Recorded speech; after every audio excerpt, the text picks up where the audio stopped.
October 14, 1943, Schweinfurt, Germany. 2:47 p.m. 60 American bombers are falling out of the sky. Not gliding, not landing. Falling. Engines on fire. Wings torn off. Men jumping into freezing air without parachutes because the parachutes are already burning. In 27 minutes, the United States Army Air Forces loses more aircraft than some countries own entirely. 600 men, gone. In one afternoon, the worst single-day loss in American aviation history. And the German fighters responsible for this massacre. They land. They refuel. They eat lunch. Because they know something the Americans refuse to admit. The bombers cannot defend themselves. The self-defending bomber is a lie written in blood, and unless someone finds a solution in the next few months, the entire air campaign over Europe will collapse. Don't forget to hit like, subscribe, and turn on notifications so you never miss our next video. Join us as we uncover more stories, historical events, and inspiring moments from the past. Be part of our community. Every new episode brings you closer to the truth behind history's greatest turning points. But here is the thing nobody is talking about. The solution already exists. It is sitting in a corner of a British airfield. It is an American airplane that the United States Army does not want. A plane that failed its tests. A plane that experts called mediocre.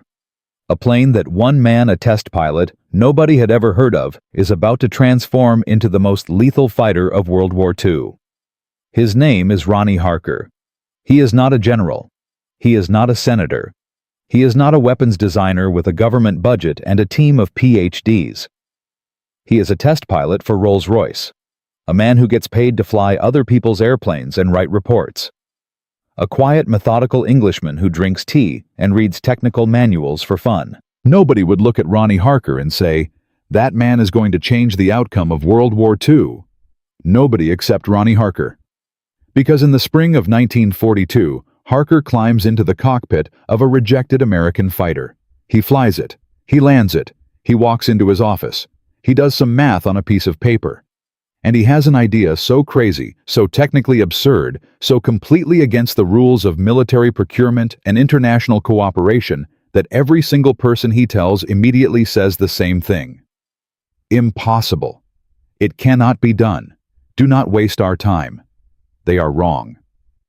By 1944, Harker's impossible idea produces a fighter that escorts bombers all the way to Berlin and back.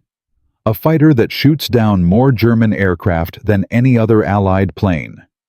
A fighter that Hermann Göring, the head of the entire German Air Force, points to and says 4 words that echo through history.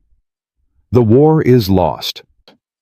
And by 1945, the final version of Harker's machine, the P-51H, is chasing jet fighters at 490 miles per hour.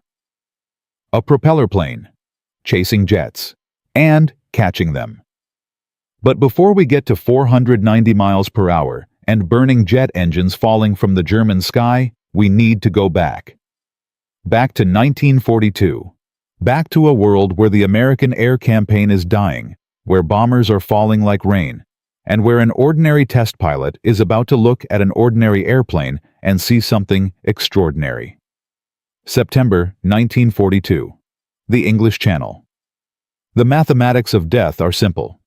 The 8th Air Force sends out 100 bombers.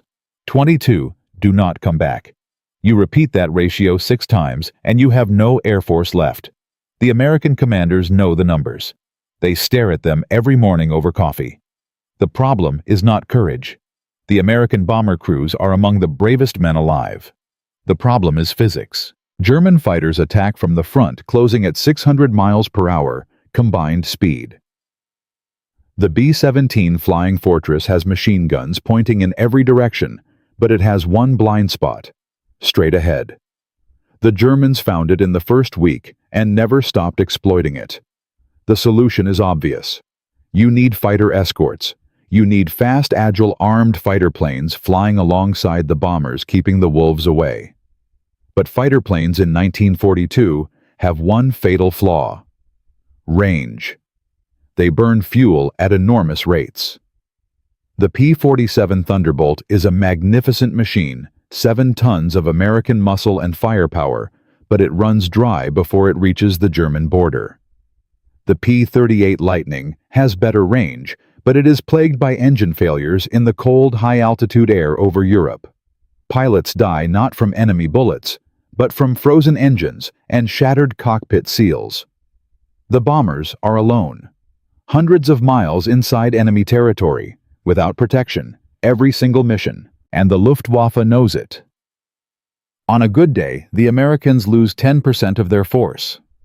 On a bad day like October 14, 1943, they lose 60 bombers in one pass, 600 men, entire crews, pilots, navigators, bombardiers, gunners, all of them gone before dinner.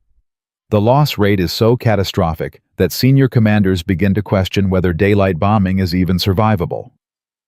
The British had already switched to night bombing years ago, accepting that flying in daylight over Germany without fighter cover was suicide. The Americans refused to admit the same thing. But the numbers do not lie. At the current loss rate, the 8th Air Force will cease to exist by spring 1944. Somebody has to find an answer, and nobody can.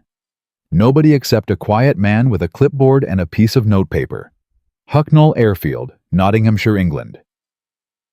April 30th, 1942. Ronnie Harker is 31 years old. He grew up fascinated by machines the way other boys are fascinated by sports. While his classmates were kicking footballs, Harker was taking apart bicycle engines to see how they worked. He earned his pilot's license at 19.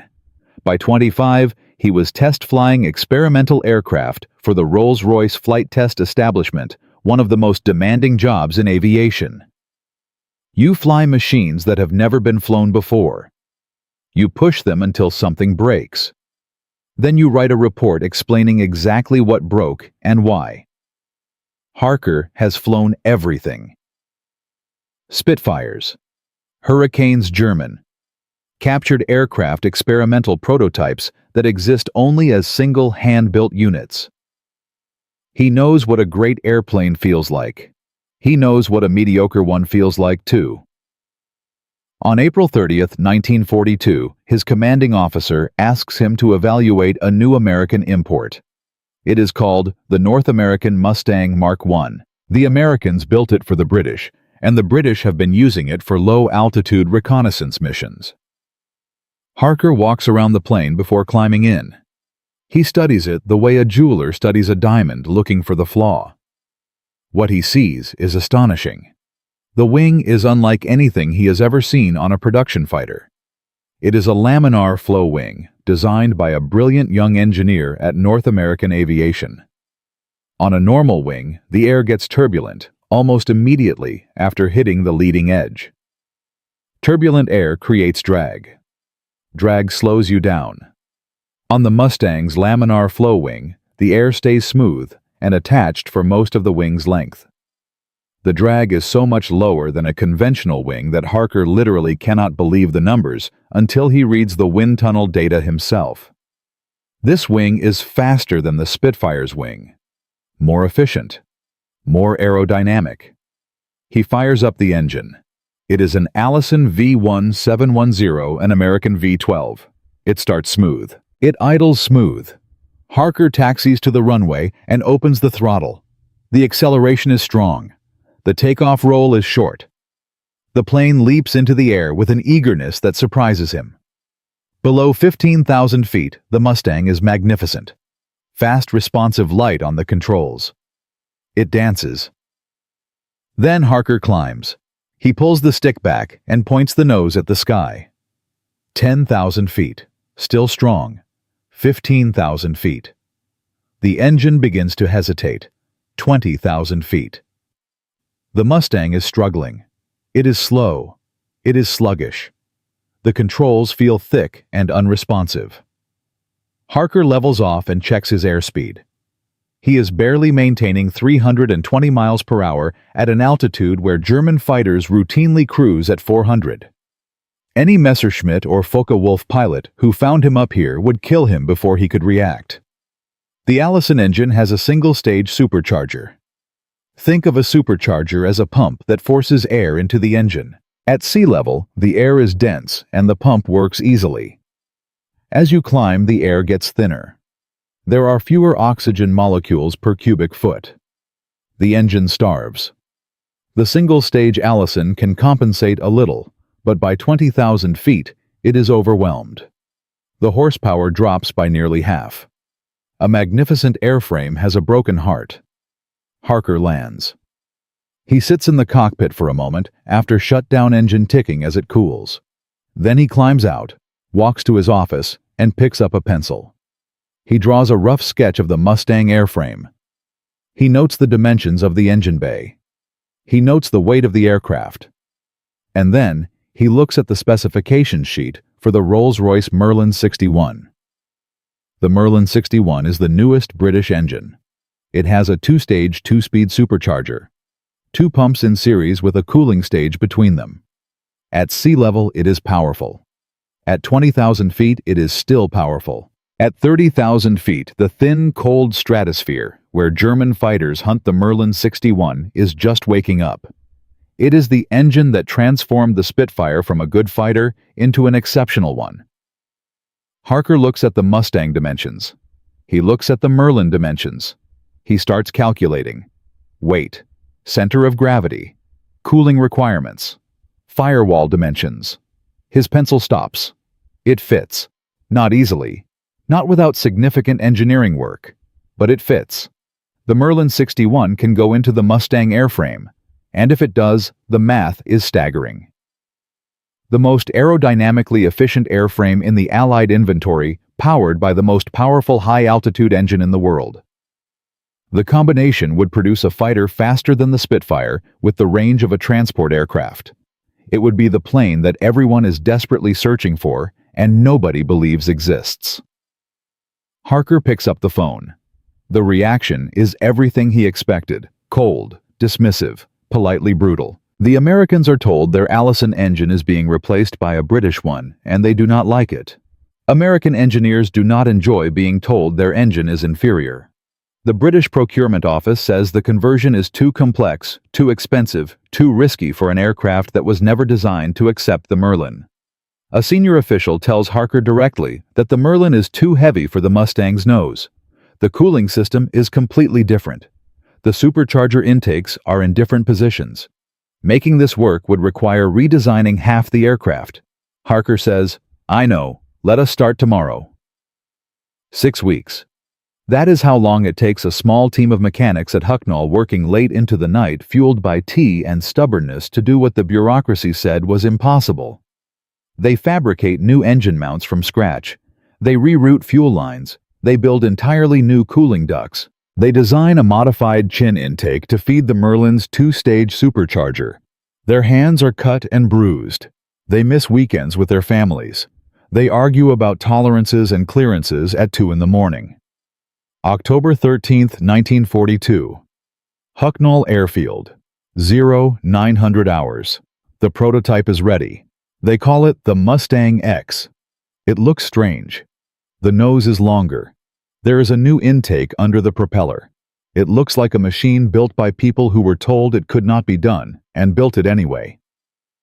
Captain R.G. Govery climbs into the cockpit. He fires up the Merlin. The sound is different. Deeper. Stronger. The sound of an argument being won. He opens the throttle. The tail comes up immediately. The Mustang X leaps from the runway like it has been waiting its whole life for this engine. Govery climbs. He passes 15,000 feet. The engine does not hesitate.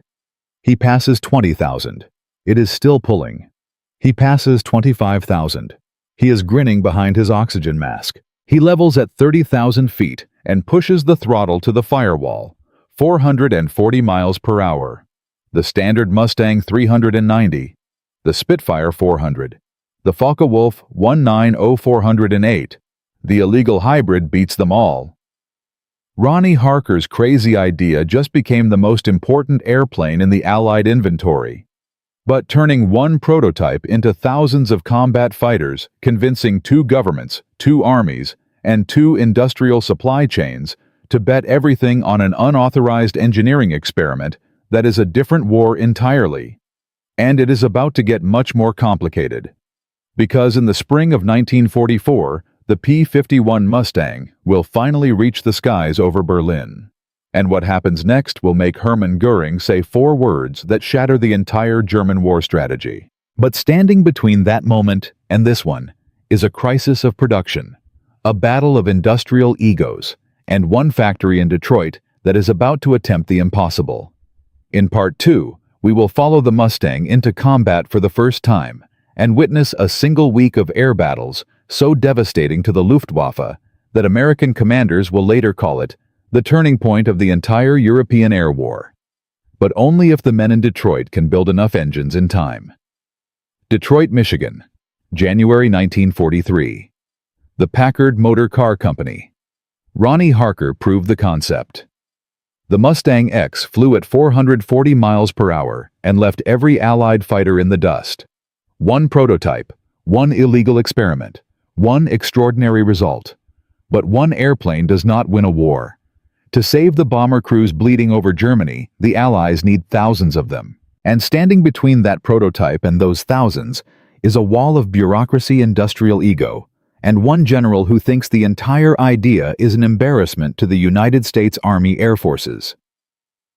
Here is the number nobody wants to say out loud. In the last 6 months of 1943, the 8th Air Force loses 538 heavy bombers.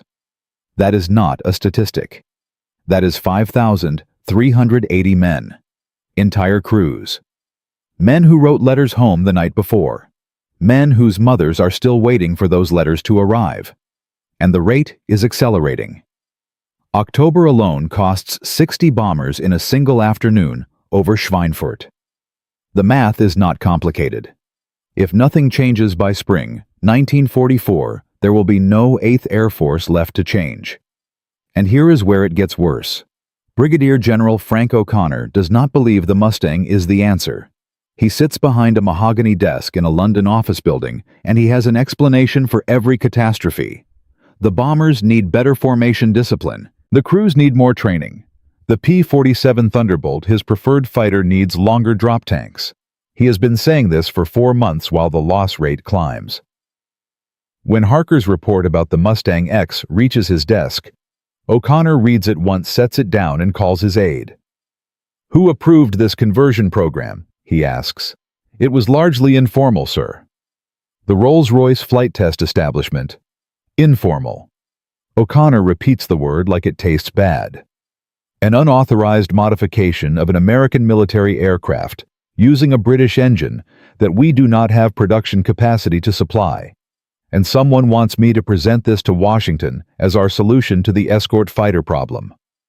He picks up a pen and writes one word across the top of Harker's report: rejected. 3 days later, Harker is standing in O'Connor's office. The general does not offer him a chair. "Your prototype is impressive," O'Connor says, and his tone makes clear that impressive is not a compliment. "But you are asking the United States Army to abandon its own engine program, retool its own factories, and admit publicly that a British test pilot saw something our engineers missed. Do you understand what that looks like?" Harker looks at him steadily. "It looks like winning, sir." O'Connor's jaw tightens.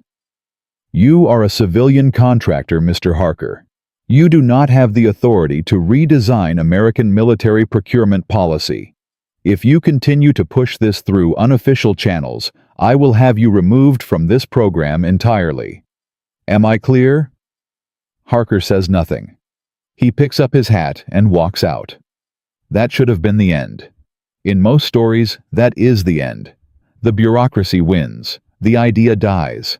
The bombers keep falling. But Harker does not go back to Hucknall. He goes to see a man named Colonel Tommy Hitchcock. Tommy Hitchcock is not a name most history books mention. He should be.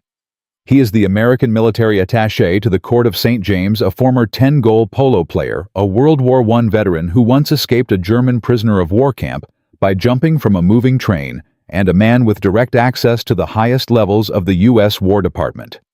More importantly, he is a man who understands airplanes and has the instincts to recognize when something changes everything. Harker sits across from Hitchcock in a small office in Grosvenor Square and lays out the numbers. The Mustang X, 440 miles per hour, service ceiling of 42,000 feet, range sufficient to reach Berlin and return. Hitchcock listens without interrupting.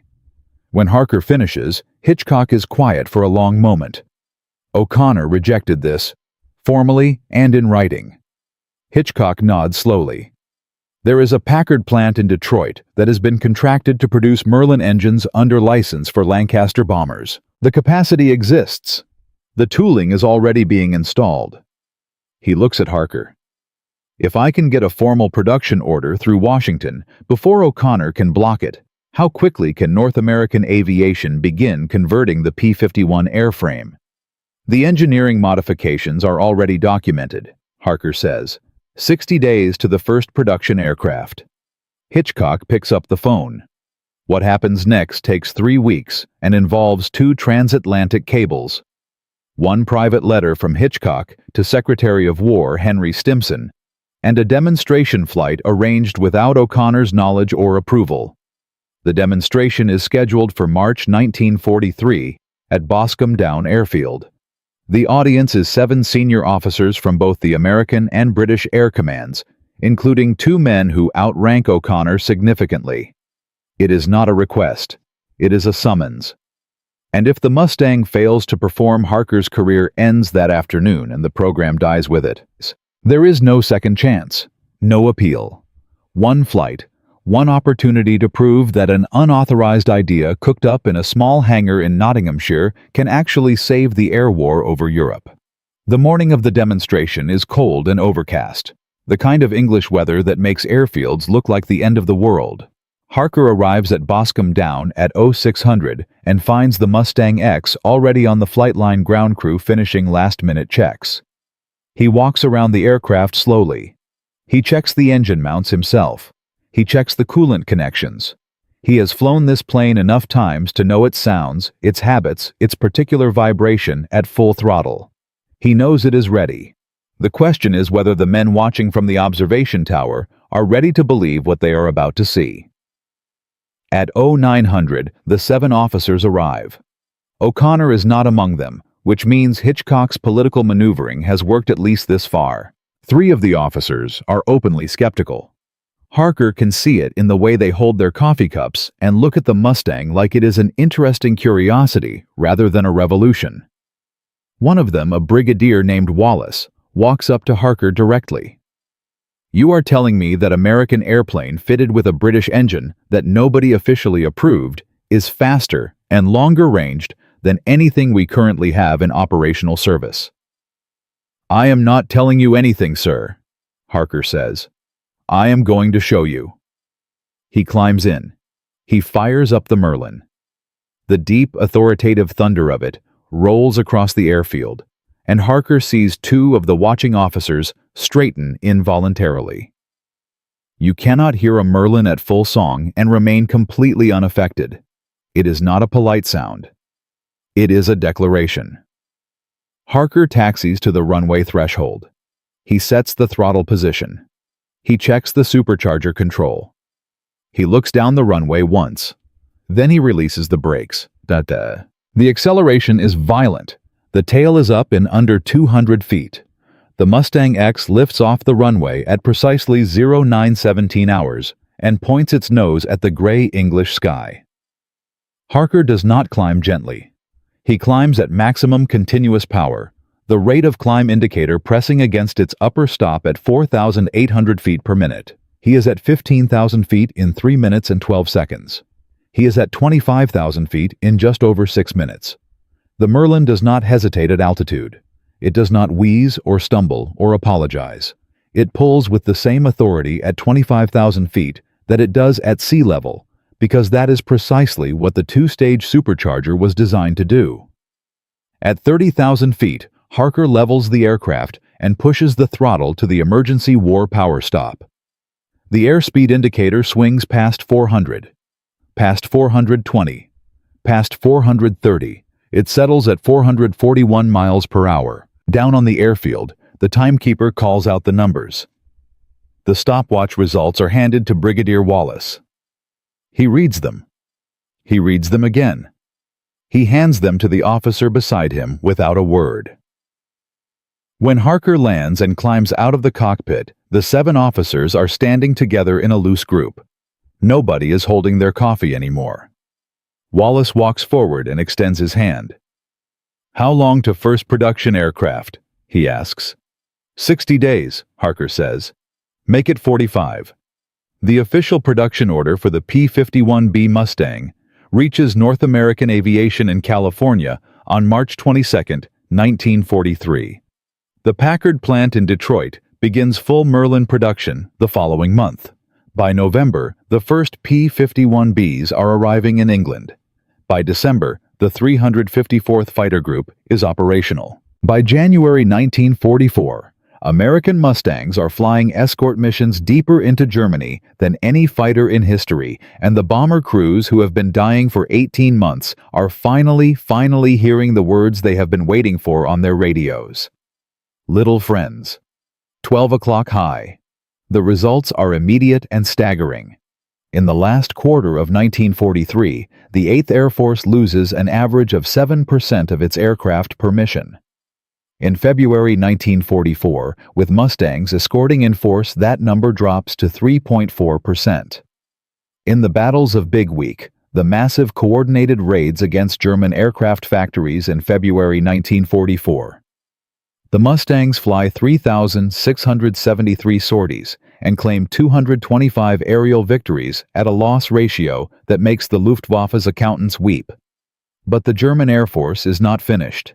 It is wounded, it is shocked, it is losing experienced pilots at a rate it cannot replace. However, in the laboratories and test fields of the Third Reich, something is already being prepared that will make the P-51B look slow.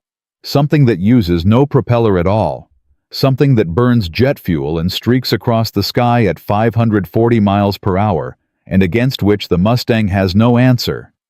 The Me-262 is not a rumor anymore. Allied intelligence has photographs. Allied pilots have seen them. The jets are coming in numbers, and they do not just outrun the Mustang. They make it obsolete. Every gain that Harker's illegal engine swap produced, every mile per hour of hard-won speed advantage, every technical breakthrough that cost engineers sleepless nights in Hucknall and Detroit. The Me-262 erases all of it in a single test flight report. North American Aviation receives the intelligence briefing in April 1944. The engineers look at the performance numbers of the German jet. They look at the performance numbers of the P-51B. The gap is over 100 miles per hour. The only way to close that gap is to build something that has never been built before. A piston-engined fighter, so light, so powerful, so aerodynamically extreme that it can chase a jet and survive the attempt. They call the project the P-51H, and the men who think the engine swap was ambitious have not yet seen what comes next. In Part 3, we will go inside the most radical engineering program in American aviation history, where engineers are ordered to cut weight by any means necessary, where test pilots exceed speeds, the airframe was never designed to survive, and where one catastrophic structural failure during a test flight nearly ends the entire program and nearly kills the man inside it. Berlin, Germany, February 1944. Luftwaffe High Command. Ronnie Harker had a crazy idea. A team of mechanics made it real. Tommy Hitchcock forced it through Washington. And by January 1944, P-51B Mustangs were escorting American bombers deeper into Germany than any fighter in history. The loss rate dropped. The bomber crews finally had their little friends. The illegal engine swap had become official American policy, mass-produced at a rate of thousands per month. But in the headquarters of the German Air Force, something dangerous was happening. The Luftwaffe was watching, and it was learning. Here is the number that changes everything. In January 1944, German fighter pilots are filing debriefing reports that describe the same thing over and over again. American escort fighters that do not turn back at the border. Single-engine aircraft they have never seen before with a distinctive radiator scoop under the fuselage And a Merlin engine sound the German pilots recognize immediately because they have been fighting Spitfires for 4 years. The reports land on the desk of General Adolf Galland, commander of the Luftwaffe fighter arm. He reads 23 of them in a single sitting. Then he calls an emergency meeting. They have solved the range problem, Galland tells his commanders. His voice is flat. He is not panicking. He is calculating. Whatever escort fighter we assumed they were developing, they have fielded it faster than our intelligence predicted. This changes the arithmetic of every deep penetration mission they fly. He pauses. Starting immediately, we do not engage the escorts. We go for the bombers only. Stay fast. Stay high. Do not turn and fight the Mustangs. The order goes out to every Luftwaffe fighter group on the Western Front. Avoid the P-51. Do not give it a turning engagement. Use speed and altitude to attack the bombers and disengage before the escorts can respond. For 3 weeks, it nearly works. German losses stabilize.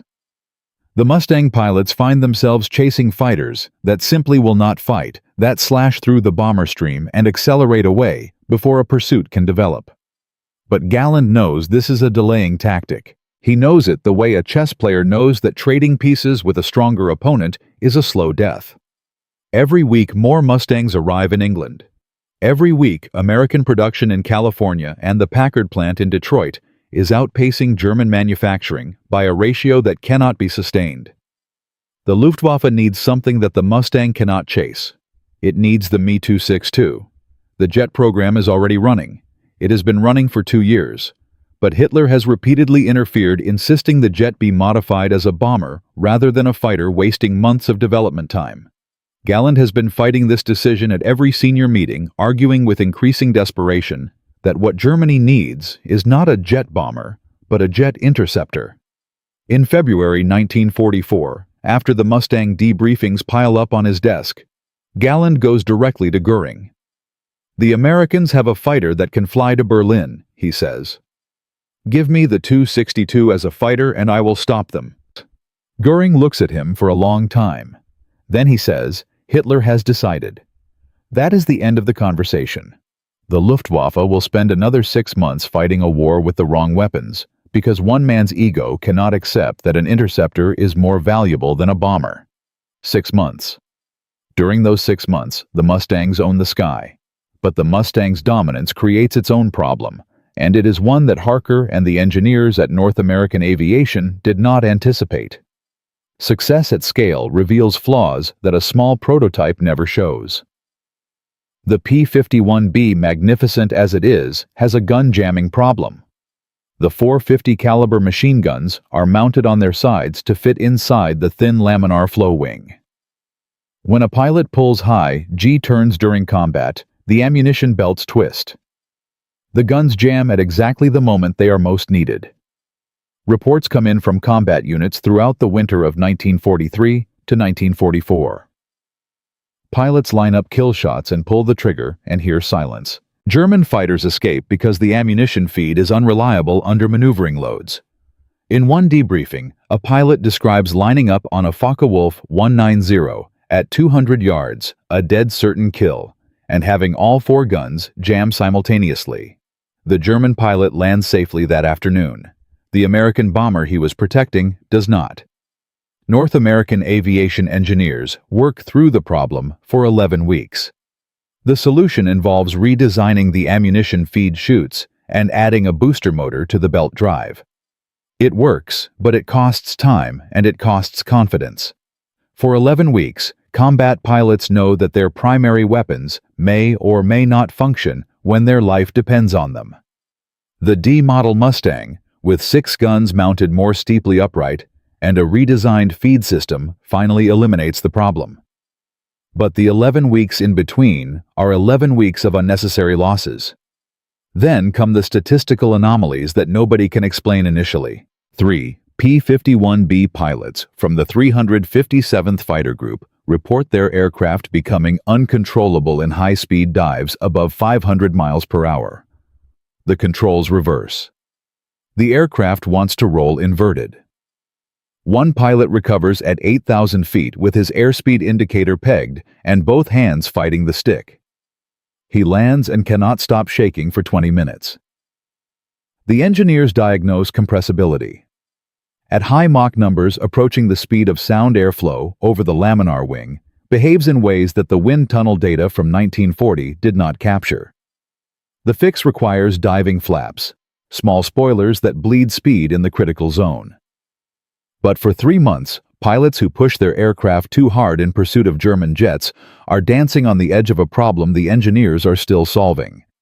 The Luftwaffe takes note of every lost Mustang, every report of mechanical failure, every gap in escort coverage. And in April 1944, the Me-262 begins appearing in combat. Lechfeld, Airfield, Bavaria. April 26, 1944. 14:22 hours. Major George Preddy of the 352nd Fighter Group is flying top cover for a bomber formation at 31,000 feet when his radio crackles. One of his wingmen has spotted something ahead. Fast. Too fast. No propeller. Preddy rolls his Mustang and looks down. The Me-262 is below him, climbing at an angle that makes his stomach tighten. It is twin-engined, swept wings, and it is moving at a speed that his brain initially refuses to accept as real. He estimates 480 miles per hour in a climb. His Mustang at maximum power does 437 in level flight. He watches it. He does not chase it. There is no point. The jet levels out, lines up on the rear of the bomber formation, fires a burst of cannon shells that tears a B-17 apart in 2 seconds, and then accelerates past the bombers and away before a single escort can respond. Start to finish the attack takes 11 seconds. Preddy lands and writes his report. He uses the word helpless twice. For 6 weeks, the Me-262 operates almost without consequence. Conventional intercept tactics do not work. The jets are simply too fast. The Mustangs cannot chase them in level flight. Attacks from above require a dive angle so steep that closing speed becomes a structural risk.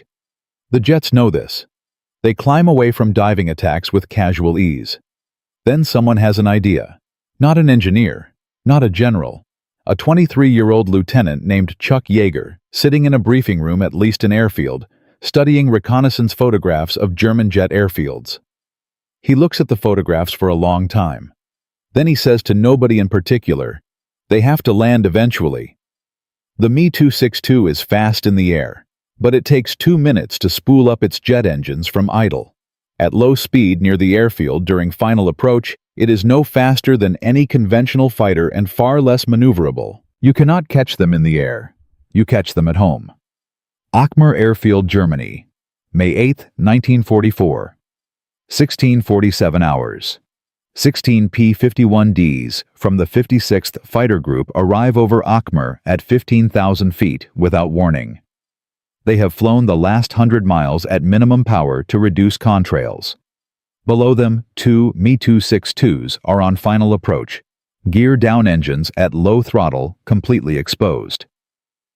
Captain Dwayne Beeson leads the dive. He picks up the first jet at 12,000 feet. He is closing at over 600 miles per hour combined speed. He fires at 400 yards. 800 rounds per minute from 650 caliber guns tear through the Me-262 from wing root to cockpit. The jet rolls left and hits the ground 300 meters short of the runway. Beeson pulls up. His wingman is already on the second jet. It tries to accelerate. Too late. The Merlin engine gives the P-51D something the jets cannot counter at low altitude: instantaneous throttle response. The second, Me-262 is destroyed before it reaches flying speed. The Mustangs strafe the airfield on the way out. They destroy 4 more jets on the ground and a fuel depot. Total engagement time 6 minutes. American losses 0. The tactic spreads through the fighter groups in 48 hours. The Germans respond by ringing their jet airfields with anti-aircraft guns and assigning conventional fighter protection. But the Mustang pilots adapt. They go in higher. They come in faster. They accept greater risk from ground fire because the result is worth it. In May and June of 1944, the 8th Air Force's fighters destroy more than 60 Me-262s on the ground or in the landing pattern. It is not elegant. It is not a fair fight. It is exactly the kind of brutal pragmatism that wins wars. By June 1944, when the invasion of Normandy begins, the Luftwaffe is broken as a strategic force over Western Europe. Not defeated in a single great battle. Worn down. Bled out. Forced to fight on terms that favor the attacker. The Mustang did not outrun the jet. It found the jet's weakness and exploited it with remorseless efficiency. The numbers tell the final story. In the first half of 1944, Luftwaffe pilot losses exceed replacements by a ratio of 3-to-1. The average German fighter pilot entering combat in late 1944 has 80 hours of flight training. His American counterpart has 300. The attrition that Göring acknowledged in January the war is lost is not a prophecy. It is an accounting statement. Harker's illegal engine swap produced more than a fast airplane. It produced a weapon that destroyed not just German aircraft, but the experienced human infrastructure that made the Luftwaffe dangerous. Without its veterans, the German Air Force becomes a collection of machines without masters. But here is the question nobody is asking yet. The P-51B and D models are good enough to win the European war. So why does North American aviation spend the final year of the conflict building something more extreme, more dangerous, and more radical than anything that came before? Why do engineers push an airframe to speeds that crack the structure and nearly kill test pilots? Why does the United States Army order a fighter that its own manual describes as demanding extraordinary pilot skill to survive? Because the European war is ending. And in the Pacific, something is waiting that makes the Luftwaffe look manageable. 12,000 Japanese aircraft. Pilots willing to die on purpose. And a proposed invasion that American planners estimate will cost 1 million casualties before it is finished. The P-51H is not built for Germany. It is built for Japan. And the story of how it came to exist, what it cost, and what it would have done, that is the final chapter. And it is the one most people have never heard. England, May 1945.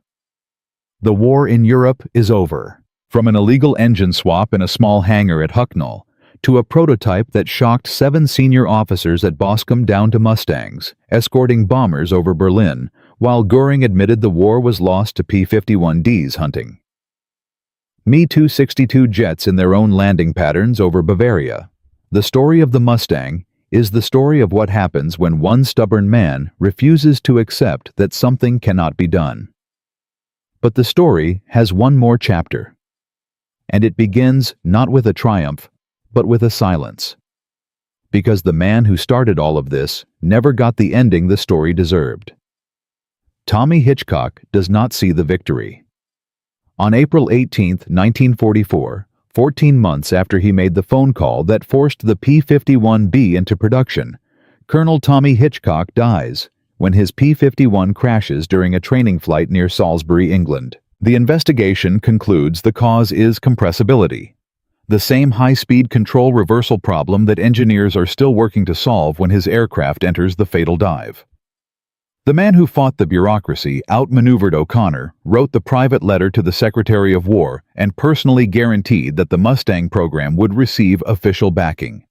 He dies in the aircraft he saved before he ever sees what it becomes. He is 44 years old. He leaves behind a wife and 4 children. His name appears in no headline. There is no ceremony at the White House.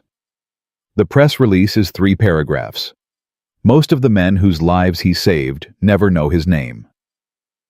Ronnie Harker survives the war.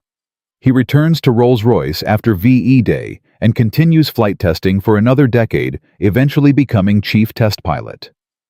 He is awarded the Order of the British Empire for his contributions to the war effort. It is a respectable honor. It is also the kind of honor given to men whose contribution is acknowledged, but not fully understood by the people doing the acknowledging. Harker himself is characteristically modest in every interview he gives afterward. He does not claim credit. He says the credit belongs to the mechanics at Hucknall who did the actual work. He says the credit belongs to the pilots who flew the result into combat. He says he just did some arithmetic on a piece of paper. What that arithmetic produced is almost incomprehensible in scale. The P-51 Mustang family, all variants combined, flew 213,873 combat sorties over Europe. It claimed 4,950 confirmed aerial victories. It destroyed 4,131 enemy aircraft on the ground. It escorted bombers on missions that dismantled the German petroleum industry, the ball-bearing factories, the transportation network, and the aircraft production system that fed the Luftwaffe. General Jimmy Doolittle, commander of the 8th Air Force, said after the war that the P-51 was the single most important factor in winning the air war over Europe. Not the B-17. Not the P-47. The Mustang. The aircraft nobody wanted. The aircraft built around an engine that did not fit. The aircraft that began as a rejection and ended as a legend. General O'Connor, the officer who wrote "rejected" across Harker's report and threatened to end his involvement in the program, is transferred to a logistics command in 1944 and retires quietly after the war. History does not record whether he ever acknowledged what his rejection nearly cost. But Harker's legacy does not end in 1945. That is the part most people do not know. The laminar flow wing that made the Mustang exceptional, the same wing design that Harker recognized as a masterpiece during his first evaluation flight in 1942, becomes the foundation of American high-speed aerodynamics for the next decade. The data gathered from P-51 combat operations, the high-speed compressibility research forced by the near disasters at 500 miles per hour, the understanding of transonic airflow behavior that North American aviation engineers developed while trying to keep Mustang pilots alive, all of it feeds directly into the design of the F-86 Sabre.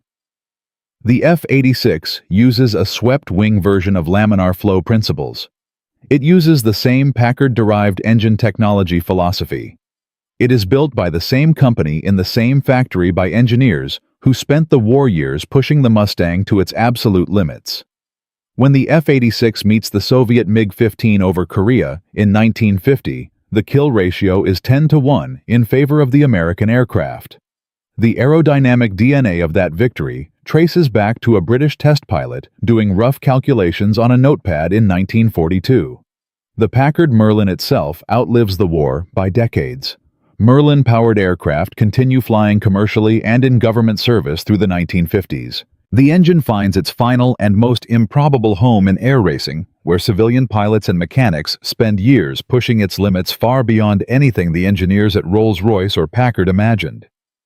At the Reno National Championship, air races modified P-51s, with breathed-upon Merlins running at manifold pressures that would have been considered suicidal in 1944 regularly exceed 500 miles per hour at low altitude.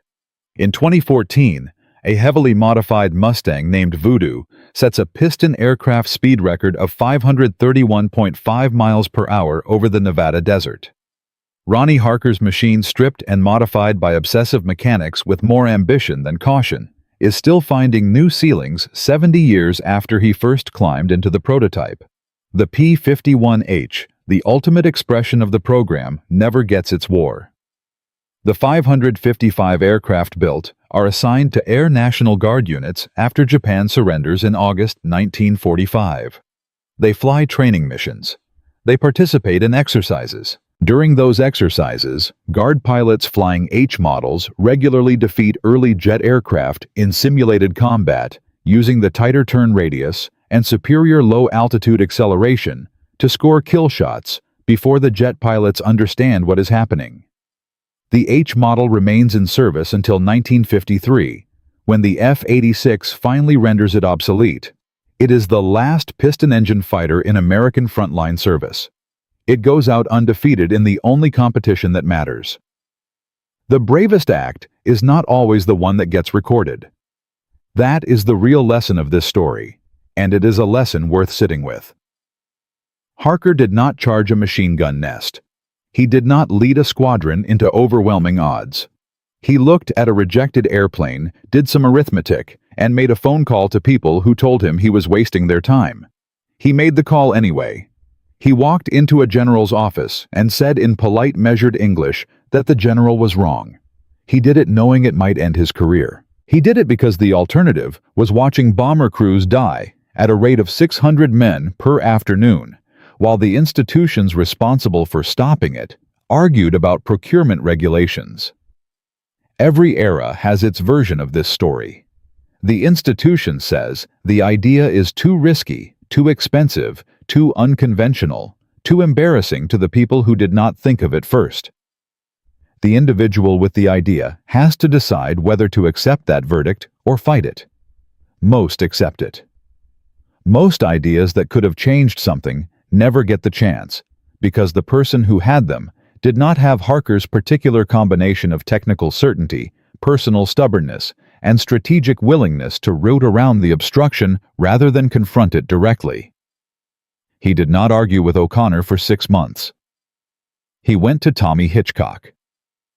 He found the door that was open instead of continuing to knock on the one that was locked. This is the pattern that runs through every major innovation of the Second World War. The proximity fuse was developed by scientists who were told the electronics could not survive artillery firing forces.